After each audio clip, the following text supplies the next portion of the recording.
Hi, it's Ann Taylor Pittman with CookingLight.com. Thank you so much for tuning in today. I have a great meal prep recipe to share with you. It will set you up for nearly a week's worth of healthy lunches that you'll be really happy to dig into each day. I'm making make-ahead fajita bowls, and they start with chicken and sweet potatoes. So I have here some 1 pound of boneless, skinless chicken thighs that I just cut into bite-sized pieces. I'm going to season it with, first of all, I'm going to put a little bit of canola oil on here just so it doesn't stick. Now, one of the great things about this recipe is that it's all cooked together on a sheet pan. You don't have to save it just for lunch. It also makes a pretty great dinner. I can say for a fact my family loved it. My kids ate leftovers for breakfast. So it's not just for lunch. You can make it for breakfast or dinner. I just added some cumin and some garlic powder to the chicken, and that's going to give it some nice flavor, and just a little bit of kosher salt goes on as well. And I'm just going to give this a stir. Now, the first step of this recipe, which I should have actually said at the beginning, is to turn the oven on and preheat it to 450. And while it's preheating, to have your sheet pan in there getting hot. Because we want the chicken and the sweet potatoes to get a head start on cooking. We want them to hit the hot surface of the pan. It'll be basically like adding it to a hot skillet. It will just be a hot sheet pan. So you want to get that pan really good and hot. We've got a quick question. Okay. If you don't want to use chicken thighs, are there any cuts of chicken you could use that would work just as well? Absolutely. So I love chicken thigh. Let me just make a case for the chicken thighs, and then I promise I'll answer the question. I love chicken thighs because they are more forgiving. They stay juicy and tender, and they don't tend to dry out. That said, you could definitely use chicken breast. I just wouldn't cook it as long. I would add it probably when I add the bell peppers to the pan. So, oh, sorry. Can you guys hear me? My mic's, okay. Here we go. Let's try that again. Sorry, guys. Okay. Here we go. So let me back up in case you didn't hear me, and if you did, I'm sorry that you're going to have to hear me again. So the question was whether you could use a different cut of chicken besides chicken thighs if you're not a fan of chicken thighs. I made the case that chicken thighs are great because they're richer, they tend to stay more moist, they don't dry out when you cook them. They're just more forgiving. However, you could definitely use chicken breasts, boneless, skinless breasts, still use a pound.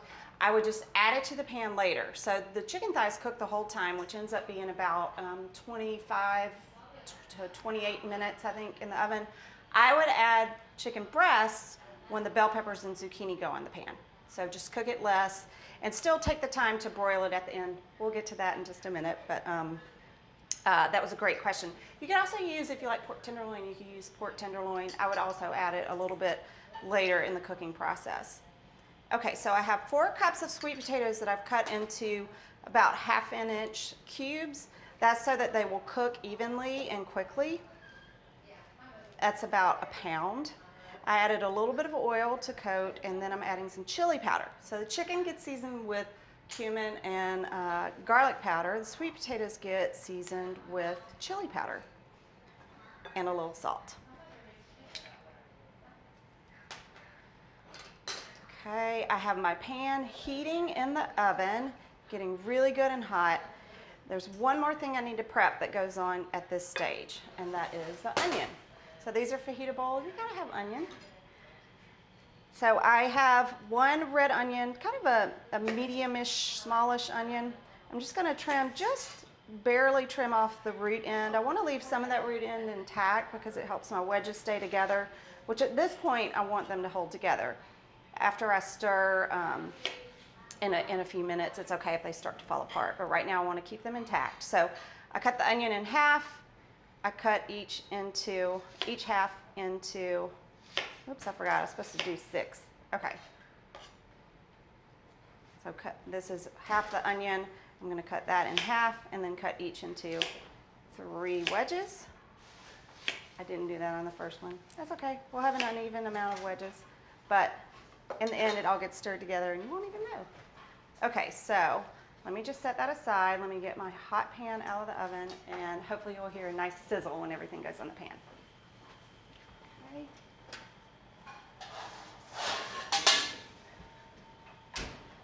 Okay, hot pan.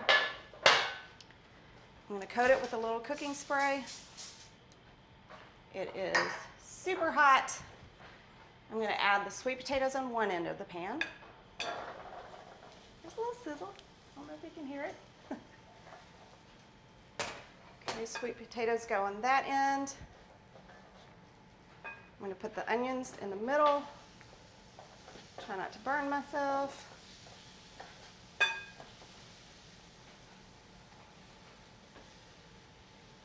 And then put the chicken down here on the other end. Okay, this is going to cook at 450 degrees for, I just want to make sure, 12 minutes. Okay, so let me pop that in and set the timer, and of course I have one that's already done. We don't have to sit here and make small talk for 12 minutes. You know what, I'm going to put it on the bottom rack just because I know that that gets a little hotter and I want that to jumpstart that cooking process. Just Okay. as a reminder, what temperature do you have the oven at right now? It is at 450 degrees, so we're at a pretty high, pretty hot temperature, and that's so that everything gets nicely browned by the end of the cooking. And this is what it looks like after 12 minutes. So everything's not done yet, it's only about half done, but that's okay, that's good. Let me set this over here to the side. While it's in there for the 12 minutes, you can start prepping your other ingredients. So I love to show people this just super quick way to prep your bell pepper. So I have a red bell pepper. You want to aim for small just so that everything fits on the pan. A small red bell pepper and a small yellow bell pepper. When you cut off the four sort of walls of the pepper, it's just much easier than cutting it in half, scooping out the seeds. Seeds go flying everywhere. I like to just do this method because it just goes more quickly. Juan says that's a good tip. Oh, He's great. excited about that tip. Thank you. Sorry, I like a cute stem. This guy has a cute stem. I wish I could keep him. Let me just cut off. Also, when you're shopping for bell peppers, you'll see sometimes you might not notice, but notice when you're in the store, sometimes they're three-sided and sometimes they're four-sided. I feel like I get more bang for my buck if I get a four-sided pepper. That gives me more bell pepper to work with. So, you know, if you want more bell pepper, look for the four-sided ones. Okay, so I just want to cut these into strips because this is a fun part of the whole fajita idea. So our onion has started cooking. It's gotten a little head start on the pan there because it's more dense and it's going to take longer to cook. Sweet potatoes, same thing. A little bit more dense, need a little bit longer to cook. The chicken, if you're using the chicken breast, you're going to add it at this point, or if you're using pork tenderloin. But the chicken thighs, they can take the heat and they actually do very well cooking for a longer period of time.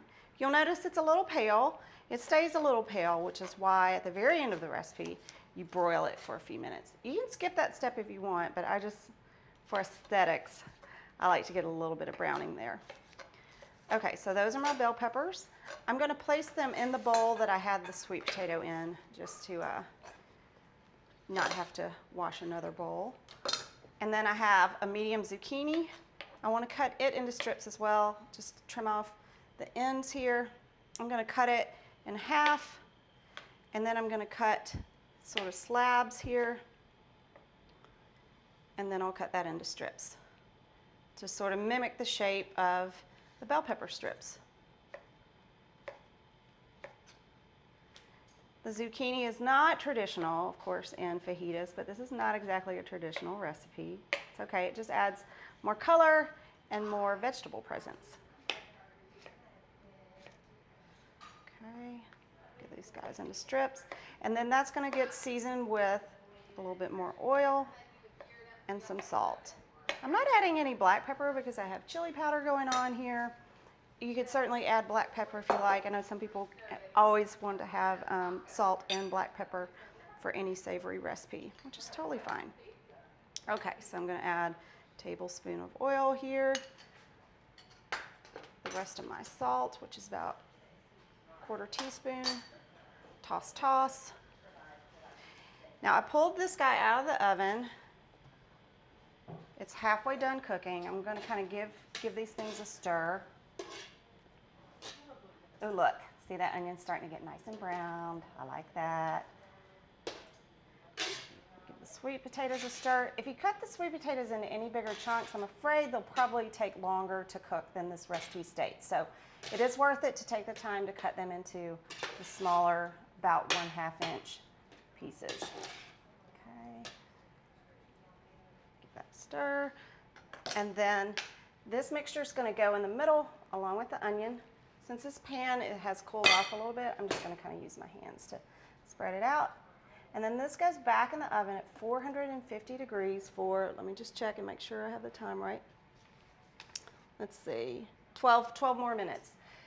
At that point, as I said, it might be a little bit pale, so you can broil it for a couple of minutes to get a little color on that chicken.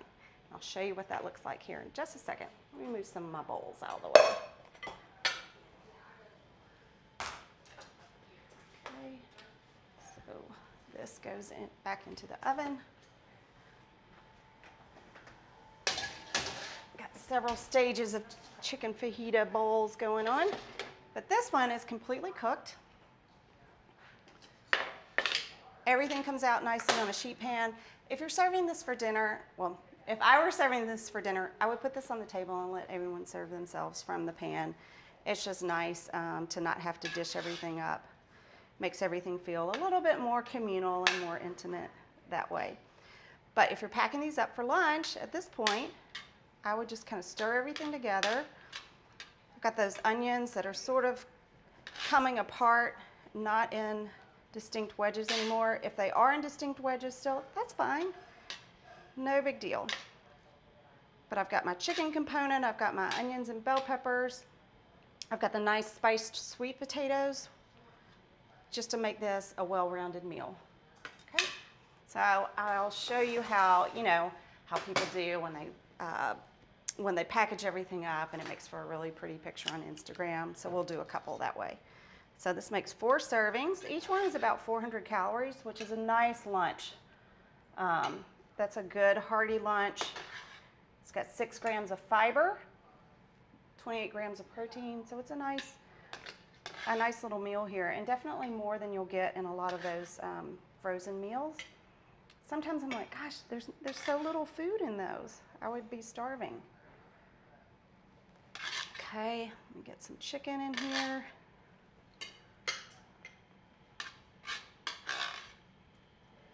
Guys, this smells so good. Chicken smells all garlicky. You wouldn't think that garlic powder would pack that much of a garlic punch, but it actually does. And then I want all these wonderful, colorful veggies to go in here. I have one last thing that's going to be the sort of finishing touch that brings everything together in our fajita bowl, which is a little bit of pico de gallo. You could use salsa if you like, whatever your preference is. But when you heat this up and you mix everything together, it's kind of nice to have that little bit of punch. I want something with a little heat, so I went for a spicy pico de gallo here. I love to keep these little guys on hand. Some of you may not want to use the plastic disposable sauce cups, but I love these. There are glass ones and stainless steel ones that you can buy if you don't want to use the plastic. But it's nice to have your nice little accompaniment here that's going to freshen everything up. Just remember to pull this out before you reheat these, because you don't want to incinerate your fresh salsa. You want it to stay fresh. Just kind of evenly divide. And like I said, I chose a spicy one so that I'll get some heat going. And you can just pop these in here. I'm only going to plate up 2 because I only have 2 glass containers. But when you get these all prepped out, it's wonderful. This makes 4 servings. So for many of you, that would be a full week, because you allow yourself a treat. You go out to lunch maybe once a week, but this will get you through the majority of the week. The flavors hold up, and I can guarantee the textures hold up as well. So it has been tested to withstand about 4 or 5 days of sitting in the fridge and then being reheated. So it's a great recipe. It will help you meet your healthy eating goals for lunch. It will help you prevent yourself from going out for takeout at lunch if you want to try to stay healthy during the week. Thanks so much for tuning in. I hope you learned something here that you would like to use in your own kitchen. If you make this recipe, let us know. We'd love to hear what you think. Thank you so much. If you're watching on Facebook, please like and share this video. If you're watching on YouTube, please subscribe so you'll get notifications when we go live. Thanks so much. I'll see you guys next week.